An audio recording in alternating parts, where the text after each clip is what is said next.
We can be heroes everywhere we go. We can have all that we ever want. Singing like Ali, rocking our bodies, standing on top like a champion. Keep your silver, give me that gold. You'll remember when I say we can be heroes everywhere we go. Keeping us down is impossible. We're unstoppable. Hey guys, I'm here with Greg Elkin. We are in the pace car here at Texas Motor Speedway. And Greg, what is the role of the pace car?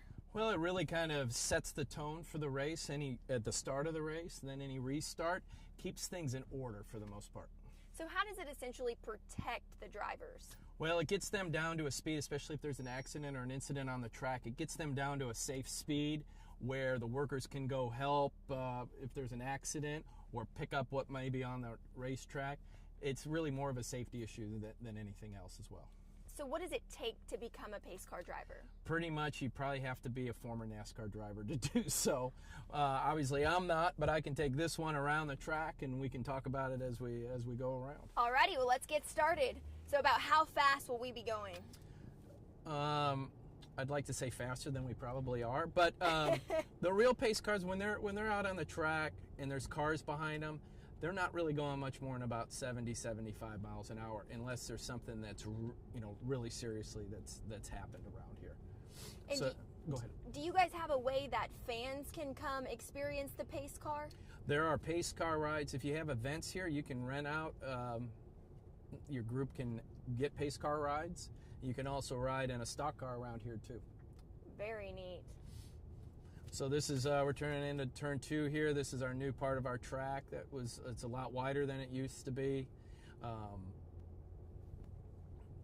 And it's also got a lower banking of 20 degrees. How do the new renovations to the track help the drivers? It should make it better for the fans. The drivers will have to put more skill into it because each of the 2 sets of turns are different now. And so the cars won't be set up the same. And they'll have to use a little bit more skill. Hence, for the fans, it'll mean more passing, or it should mean more passing, which is what people like, and it should lead to better racing and a better race overall.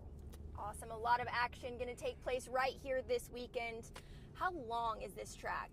This is 1.5 miles around. This is the fastest part of the racetrack right here. A stock car this weekend can go up to 200 miles an hour here, but pretty much normally about 190, 195 miles an hour.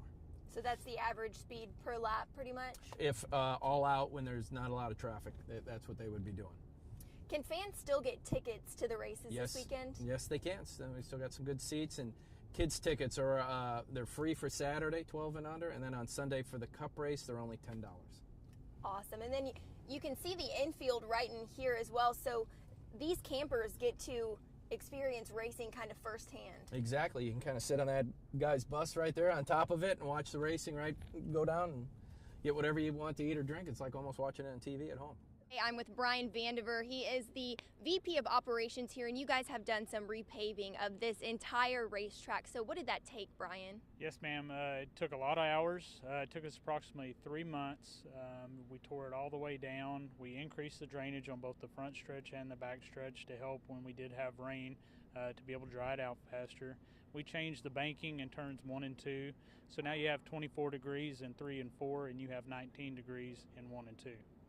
How does this change the track for the drivers? It's going to make them really have to drive a lot harder. They're really going to have to be careful of their strategy going into 1 and 2 because of the decrease in banking. So it's really going to cause them to have to get out of the throttle, plan their exit, and plan their entry on turns 1 and 2 so that they can keep momentum, but they're going to have to get out of it. They can't go full throttle through the turns. How will this enhance the fans' experience? It should make for a lot more exciting racing. It's going to be closer, a lot fewer just breakaway runs. Everybody's going to be real tight. They're going to be passing back and forth, and should make for real exciting racing. Where did you guys see the need to do this? It was more just of a corporate decision to try to change things up. We knew we had to do the repave because of the age of the track, and so we wanted to do something different. Don't just repave the track and keep it the same. Let's add something to make it more exciting for the fans. There were 800 truckloads of asphalt delivered for this. How many hours in days did this take? It took us approximately 3 months, working 7 days a week, anywhere from 15 to 18 hours a day.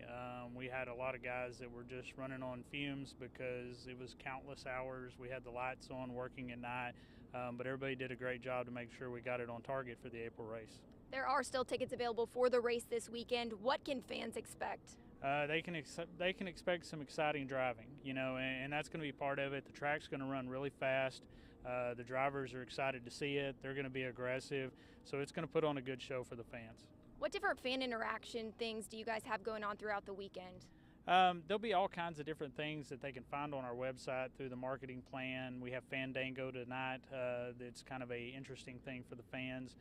We also have different things as far as the practice sessions tomorrow, the Xfinity race on Saturday, and then the actual Cup race on Sunday.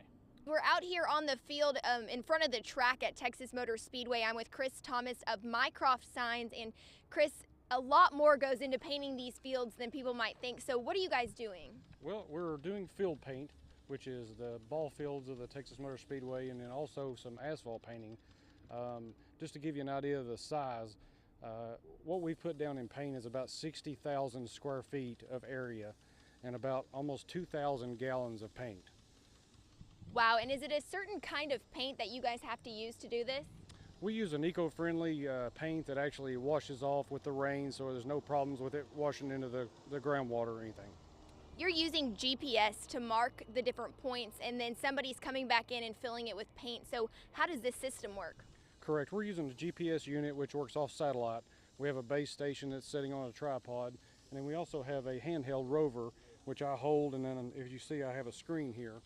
So I have the image that we're painting on my screen, and all I do is follow the lines around and put dots down like you do in a coloring book, and then our guys come back through with the paint equipment and then fill it all in.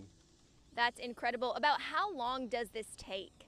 For what we've done here, it takes about right at a week. And about how many signs have you guys had to paint throughout the speedway with the new repavement and everything? We've done probably about 25 painted logos. So how long does this last? Since we had 2 inches of rain the other day, it goes away pretty quickly, but usually about 3 weeks and it's usually gone.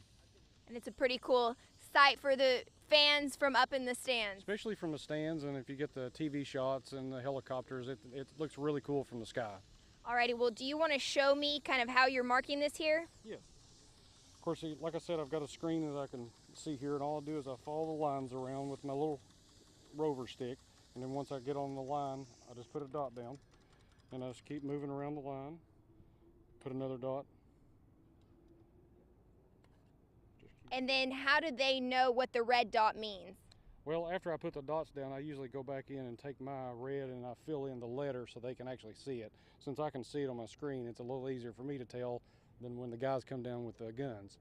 I'm with Rich Phillips. He is the executive producer of the world's largest HD TV. What does it take to run the thing?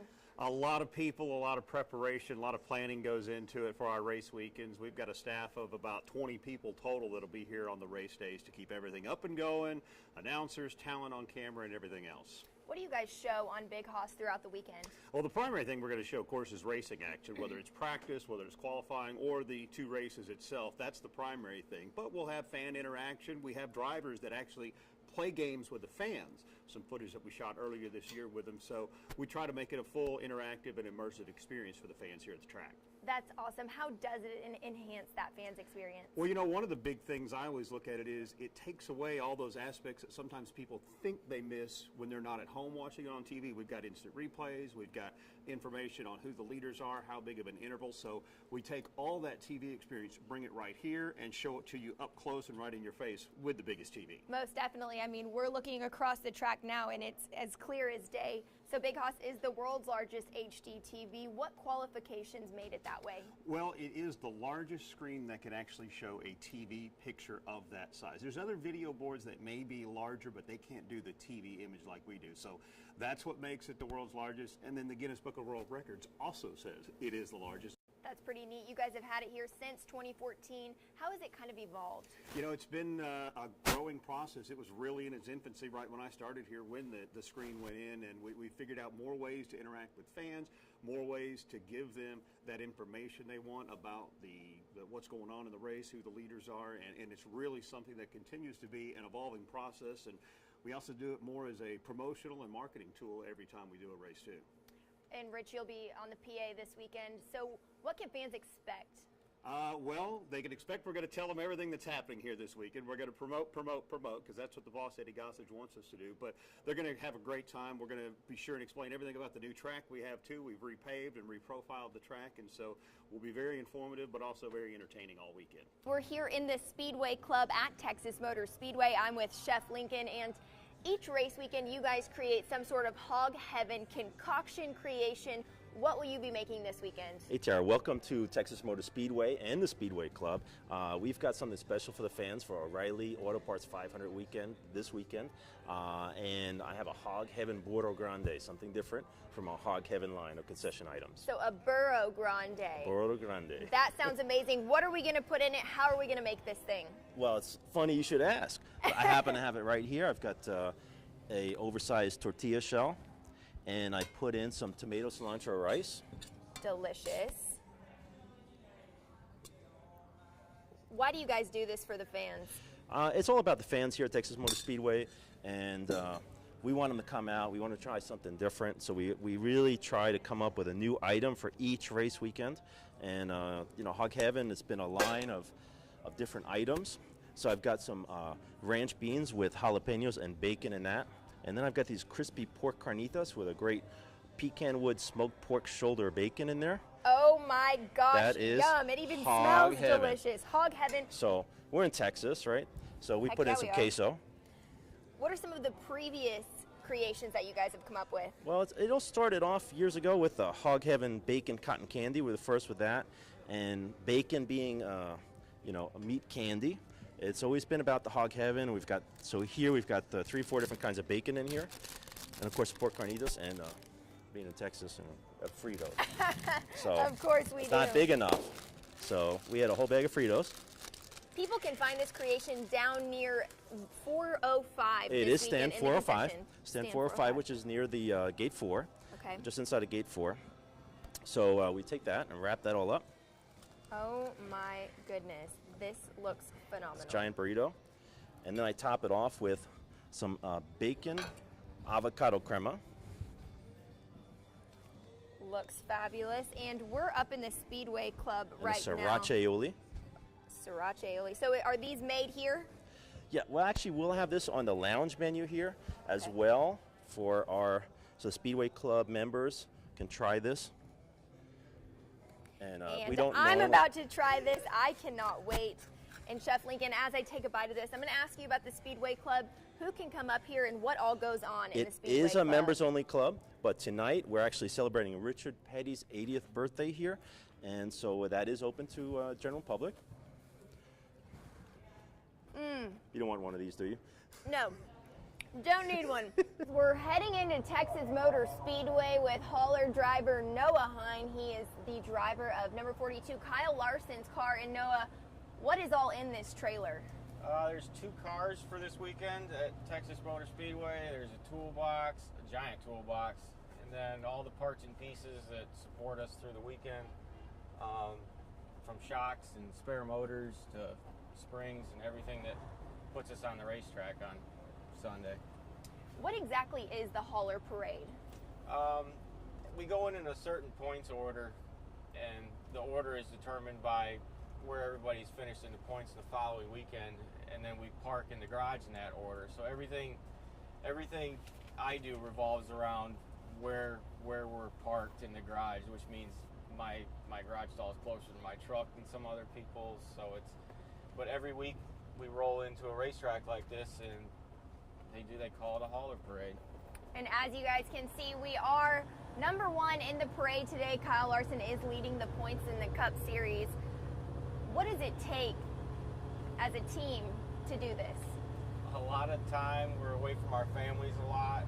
Everybody's worked really super hard over the winter time to make really fast cars for Kyle. And Kyle's done an awesome job this year with putting us in a position to win races on a weekly basis, and it makes it a lot of fun. When do the drivers actually get in? Most of them are either flying in right now or they've flown in earlier today. So once you get to your specific stall, what will you do then? We'll unload everything but the cars. We unload the cars in the morning per NASCAR, but tonight we'll set up the toolboxes and the garage stalls, so in the morning when the rest of the guys show up, everything's ready to roll for them. So how long did it take you guys to get here from Charlotte? 18 hours. It was about 1,100 miles from Charlotte to get here. We left at noon East Coast time yesterday and rolled in about 6 o'clock this morning. So you have a co-driver that comes with you. How do you guys switch out? We're kind of dictated by the DOT on how many hours we can run. So we normally do 10-hour shifts, 10 hours on, 10 hours off. I'll drive 10, he'll drive 10. So we end up splitting it up. We end up normally fighting on who's going to drive at night. So. What's that? Hey, buddy. And so did they just give you your assignment of where you're going to be parking? Yep. This is our garage parking order for the week. And about how many hours would you say you've spent in this truck? In this truck in the last month, I've spent more than I have in my home. So it's been a lot of hours. With your Look Around Lubbock Spotlight, I'm Tierra Neubaum.